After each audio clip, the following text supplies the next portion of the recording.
আজকের রেসিপি হচ্ছে পোনা মাছ। পোনা মাছ দিয়ে সর্ষে পোস্ত দিয়ে আমি দারুণ একটা রেসিপি তৈরি করব। আর এই রেসিপিটাই আজকে তোমাদের মাঝে শেয়ার করব। তো hello everyone, welcome back to my channel Payel lifestyle. কেমন আছো তোমরা সবাই? আশা করি ভালো আছো। তোমাদের আশীর্বাদ ও ভালোবাসায় আমিও বেশ ভালো আছি। তো চলে এসেছি আজকের একটা দুর্দান্ত স্বাদের একটা রেসিপি, পোনা মাছের রেসিপি। যারা কিনা ছোটো মাছ খেতে ভালোবাসো তাদের জন্য এই রেসিপিটা দারুণ লাগবে খেতে। তো এখানে অনেকগুলো মাছ নিয়েছি, দেখতেই পাচ্ছ। খুব সুন্দরভাবে কেটে ধুয়ে লবণ হলুদ মাখিয়ে কিন্তু আমি রেখে দিয়েছিলাম। লবণ হলুদ মাখিয়ে মোটামুটি 5 মিনিট থেকে 10 মিনিট মতো রেস্টে রেখে মাছ যদি ভাজা করো খেতে খুব ভালো লাগে। তো যাই হোক, মাছগুলো আমি মাখিয়ে রেখেছিলাম লবণ হলুদ। কড়াইতে তেল দিয়েছি। এর আগে আমি আরও কিছু মাছ ফ্রাই করেছি, অন্য একরকম মাছ ছিল। তো সেই তেল বেঁচেছিলো, সেই তেলে কিন্তু এই মাছগুলোকেও ফ্রাই করে নিচ্ছি। আর অনেকেই মাছ হালকা করে ফ্রাই করে, তবে আমার আবার মাছ একটু কড়া করে না ভাজলে ভালো লাগে না। তাই আমি কিন্তু মাছগুলো একটু লাল লাল করে ভেজে নেব। অবশ্যই তোমরা চাইলে নরমভাবে কিন্তু বা হালকাভাবে ফ্রাই করে নিতে পারো, তবে সর্ষে পোস্তর সাথে কিন্তু হালকাভাবে ফ্রাই করলেও খেতে বেশ ভালো লাগে। তাই তোমরা তোমাদের যেটা পছন্দ সেরকমভাবে কিন্তু মাছগুলোকে ফ্রাই করবে। আমি আমার পছন্দ মতো একটু লাল লালভাবে কিন্তু মাছগুলোকে ফ্রাই করে নিচ্ছি।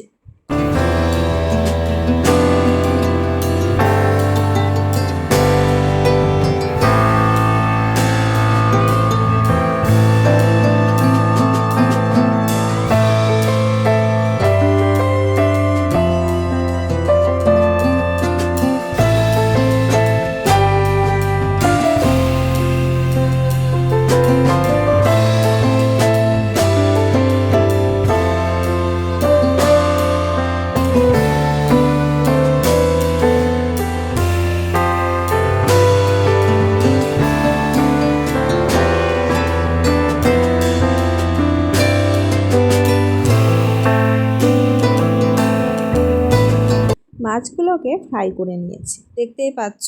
তো এবারে আমি এখানে মিক্সিং জারে নিয়েছি মশলা। এখানে রয়েছে 1 চামচ কালো সর্ষে, 1 চামচ হলুদ সর্ষে, তার সাথে রয়েছে 1 চামচ পোস্ত। অনেকে পোস্ত কিন্তু ভিজিয়ে রেখে বাটে, হ্যাঁ, তবে পোস্ত ভিজিয়ে রেখে যদি শিলনোড়াতে বাটা যায় খুব ভালোভাবে বাটা হয়।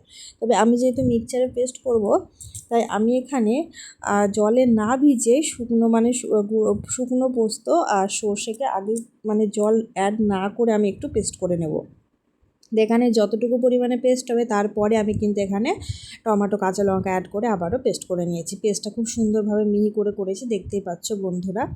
তো চলো, ওদিকে মাছ ভাজা হয়ে গেছে, মশলা রেডি হয়ে গেছে, রান্নাটা করে নিই। আর এই রান্নাটা খুব কম সময় কিন্তু হয়ে যায়। একদম সিম্পলভাবে রান্না যে কেউ বানাতে পারবে, রান্নাটা করতে পারবে আর কি।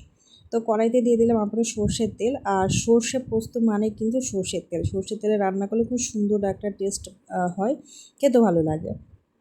তো এখানে সর্ষের তেল দিলাম। ফোড়নে আমি কিন্তু এখানে কালো জিরা অ্যাড করছি। কালো জিরার একটা স্মেল বেরোয় না, দারুণ লাগে। তো কালো জিরাটা বেশ দেওয়ার পর একটা স্মেল বেরোবে, তবেই কিন্তু তোমরা এখানে মশলাটা অ্যাড করবে। তো চলো, কালো জিরা দিয়ে দিই ফোড়নে। আর অবশ্যই এখানে কাঁচা লঙ্কা বা শুকনো লঙ্কাও তোমরা চাইলে অ্যাড করতে পারো।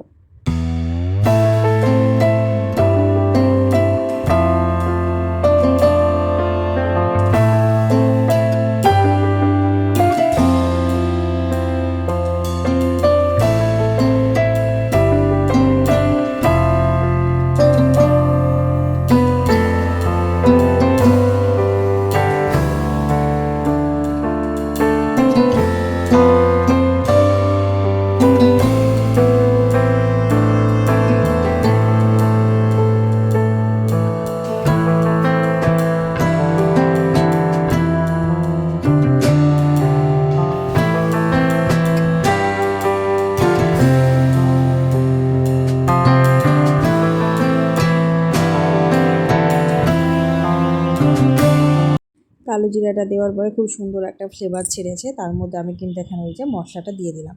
তবে পেস্ট করা মশলাটা আমি কিন্তু বেশি সময় ফ্রাই করব না, তেতো হয়ে যাওয়ার সম্ভাবনা থাকবে, কেননা সর্ষে রয়েছে। এখানে আমি একটু লবণ অ্যাড করলাম, তারপরে এখানে পরিমাণ মতো হলুদ অ্যাড করে হালকাভাবে একটু তেলে হালকাভাবে ফ্রাই করে আমি কিন্তু সঙ্গে সঙ্গে জলটা দিয়ে দেবো। বেশি সময় হাতে নিয়ে কিন্তু ফ্রাই করা যাবে না।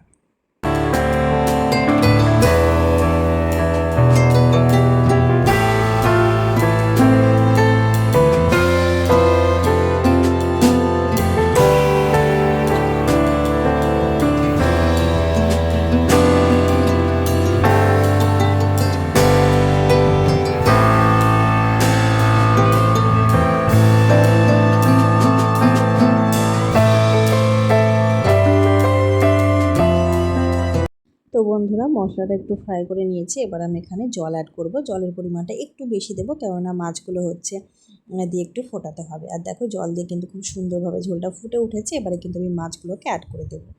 আর রান্নাটা দেখো কতটা সহজ, শুধুমাত্র মশলাটা রেডি হলে, মাছটা ফ্রাই হলে কিন্তু 5 মিনিটের মধ্যে রান্নাটা করা যাবে, মানে এতটাই সহজ। তো ভেজে রাখা মাছগুলোকে দেখো আমি এক এক করে দিয়ে দিচ্ছি।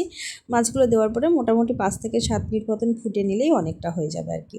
তো নামানোর আগে কিন্তু অবশ্যই একটু সর্ষের তেল দিয়ে কিন্তু নামাতে হবে, দুর্দান্ত লাগবে খেতে।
তো বন্ধুরা দেখো দেখতে কত সুন্দর লাগছে, খুব সুন্দরভাবে কিন্তু ফুটে উঠেছে।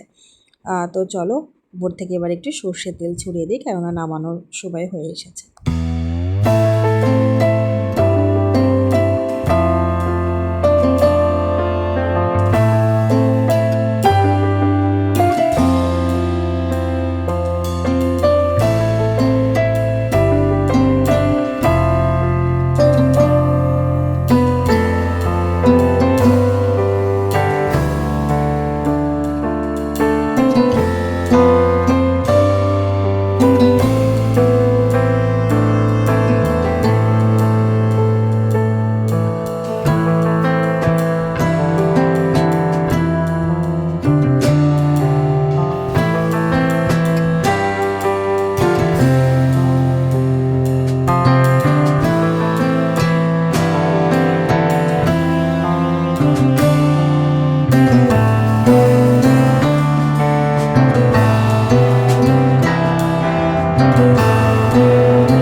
তো বন্ধুরা সর্ষে পোস্ত দিয়ে পোনা মাছের এই রেসিপিটা কেমন হয়েছে অবশ্যই জানাবে।